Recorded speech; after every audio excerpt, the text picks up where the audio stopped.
Olá, sejam bem-vindos ao canal da Astra Educa e hoje vamos estudar história do Brasil, com foco no período pré-colonial, tratando das expedições de reconhecimento e guarda-costa, da economia do pau-brasil e da expedição colonizadora de Martim Afonso de Souza. Um conteúdo que a ESA cobra muito porque explica como Portugal passou de uma presença ocasional para um projeto colonial efetivo.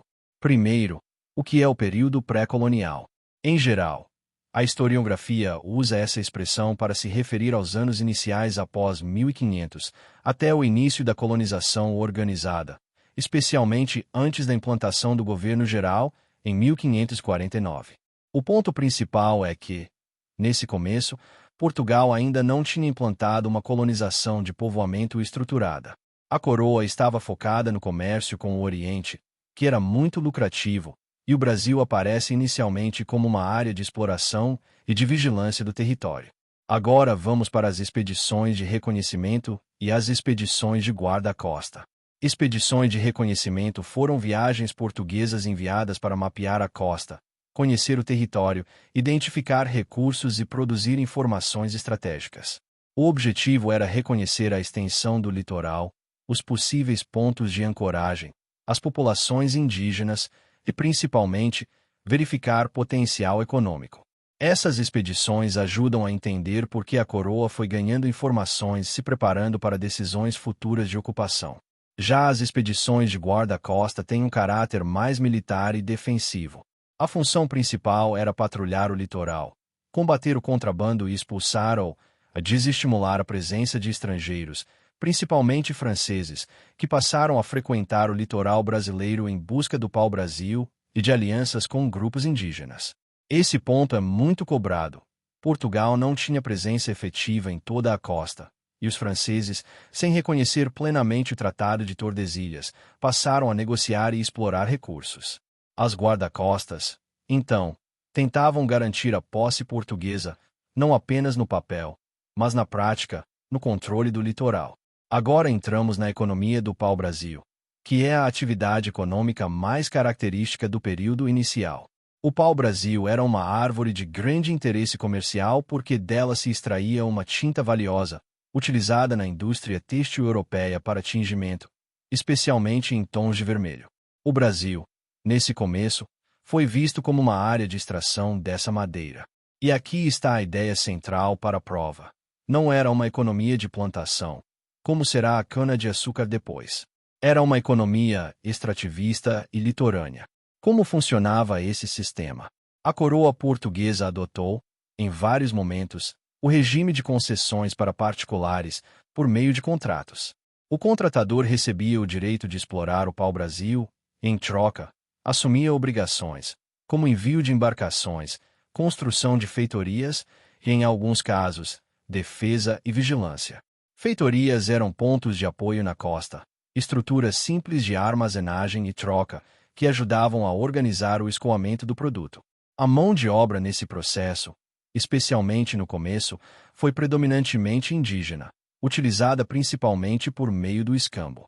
Escambo era a troca de mercadorias europeias, como ferramentas, espelhos e objetos de metal, por trabalho indígena na derrubada das árvores, corte, transporte até a costa e carregamento. Esse aspecto é muito cobrado. No período do pau-brasil, a lógica era de troca e cooperação forçada ou negociada com grupos indígenas, não de trabalho africano em larga escala. Isso vai mudar com a consolidação do sistema açucareiro. E por que isso gerou conflito? Porque os franceses também faziam comércio com indígenas e tentavam acessar o pau-brasil. Então a disputa não era apenas econômica, era territorial e política. A aliança entre estrangeiros e povos indígenas inquietava Portugal, porque ameaçava o domínio do litoral e, por consequência, a posse do território. Agora chegamos ao ponto que marca a transição para uma colonização mais organizada.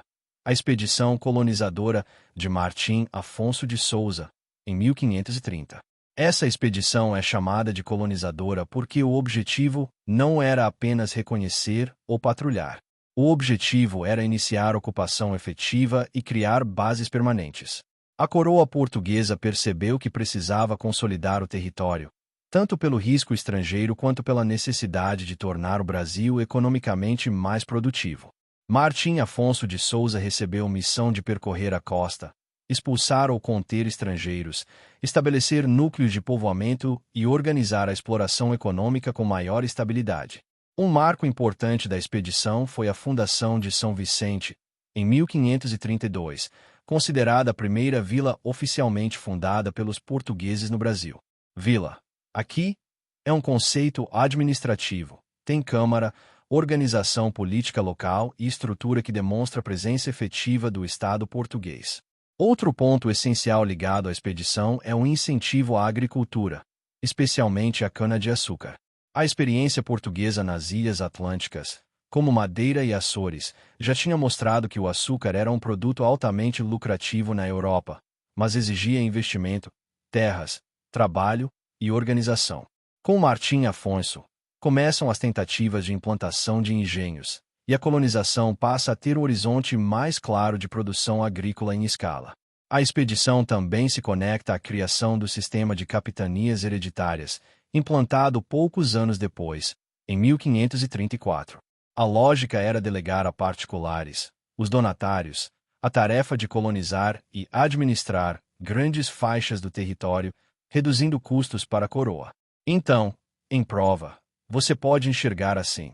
Martim Afonso é um passo decisivo entre o extrativismo inicial do pau-brasil e a colonização administrativa que se estrutura com capitanias e depois, com o governo geral. Para fechar, vamos resumir o que você precisa levar para a ESA. No período pré-colonial, Portugal atua com expedições de reconhecimento para mapear e conhecer o território e com expedições de guarda-costa para combater contrabando e presença estrangeira, principalmente francesa. A economia do pau-brasil é extrativista, litorânea e baseada em feitorias, contratos e uso de mão de obra indígena, via escambo. A expedição de Martim Afonso de Souza, em 1530, marca o início de uma colonização mais efetiva, com fundação de São Vicente e estímulo à agricultura, preparando o caminho para capitanias hereditárias e, posteriormente, governo geral. Se você dominar essa sequência e entender os objetivos de cada fase, você acerta as questões desse tema com muita segurança.